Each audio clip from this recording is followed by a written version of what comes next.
বিভিন্ন পক্ষের বয়ান শুনে এই মুহূর্তে যা বোঝা যাচ্ছে, ননসেন্সের কেসটা ডোমেস্টিক ভায়োলেন্সের। হ্যাঁ, এটা প্রেমিকার ক্ষেত্রেও প্রযোজ্য। শ্রমিকের নিজের বাপ মাই ডোমেস্টিক ভায়োলেন্সের ঘটার কথা স্বীকার করে নিচ্ছে, ফলে ক্রিমিনাল কেস অবশ্যম্ভাবী হওয়াই উচিত। আরেস্ট হয়ে ভুল কিছু ঘটেনি, আইনে আইনে পথে চলুক। সমস্যাজনক হলো ধর্ষণের অভিযোগটা অ্যাড অন ভিত্তিতে যুক্ত হওয়া। প্রথম অভিযোগে ধর্ষণ ছিল না, পরে সেটা যুক্ত হলো। শ্রমিকের মা বাবা স্ট্রংলি অস্বীকার করেছে ধর্ষণ ও যৌন হেনস্থার অভিযোগ। অবশ্য তাতে প্রমাণ হয় না ধর্ষণ ঘটেনি, তবে ধর্ষণ প্রমাণের জন্য এত স্পেকুলেশনের কিছুই নেই। আসলে মেডিকেল টেস্ট করলে বিষয়টা পরিষ্কার হবে, যদি সেটা সঠিক পদ্ধতিতে হয়। মেডিকেল টেস্ট আজকাল ক্যাজুয়াল সেক্স আর ধর্ষণে ফারাক করতে পারে। অশ্লীল লাগলো দুটি বিষয়।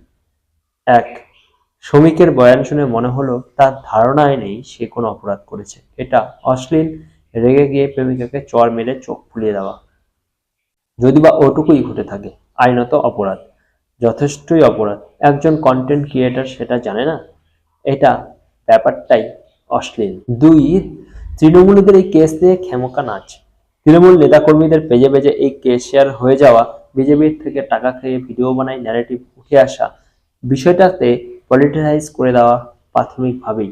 নারী নিগ্রহ নিয়ে তৃণমূলরা বাতিলা দিলেই কানের গোড়ায় সজোরে এক চর খুশিয়ে কান ধরে নামতা স্টাইলে মুখস্থ করানো হোক। আরজি কর, কসবা ল কলেজ, দুর্গাপুর, বেলডাঙ্গা, সন্দেশখালী, মুর্শিদাবাদ। আর বিজেপিরা এই যে কোনো কিছুতেই লাফিয়ে পড়ে ফাঁদে পা দিয়ে ছড়িয়ে লাট করে, এটা একটু সচেতনভাবে কন্ট্রোল করুন সবাই প্লিজ।